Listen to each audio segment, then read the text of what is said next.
যাবে? সহিহ বুখারী 1183 নম্বর হাদিস। কত নাম্বার? আল্লাহ নবী বলছে 2 বার যে তোমরা মাগরিবের পূর্বে 2 রাকাত সালাত আদায় করো, তোমরা মাগরিবের পূর্বে 2 রাকাত সালাত আদায় করো। তৃতীয়বার বলছে যার ইচ্ছা সে যেন করে, যার ইচ্ছা নেই সে যেন না করে।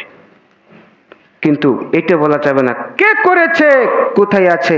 আরে সহিহ কিতাব হচ্ছে, সহিহ কিতাবগুলোর ভিতরে একটা প্রথম মানে কোরআনের পরে যে হাদিসের গ্রন্থ সর্বপ্রথম, সেটার নাম কি বলেন তো?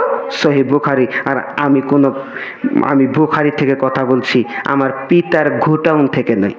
আর আমি যখন বুখারী থেকে কথা বলছি, আমি যখন কোরআন থেকে কথা বলছি, এটা আপনার মাযহাবের সাথে মিললেও মানতে হবে, আর না মিললেও মানতে হবে। মানলেও ঠিক, না মানলেও ঠিক, আপনি বেঠিক করতে পারবেন না। আর আপনি যদি বলেন আমরা ব্যক্তি হচ্ছি, আমরা অনেকগুলো লোক, আর আমরা অনেকগুলো লোক, আমরাই সঠিক। আচ্ছা, হকের মাপকাঠি কি অনেকগুলো নাকি অল্প? অল্প। কেন না?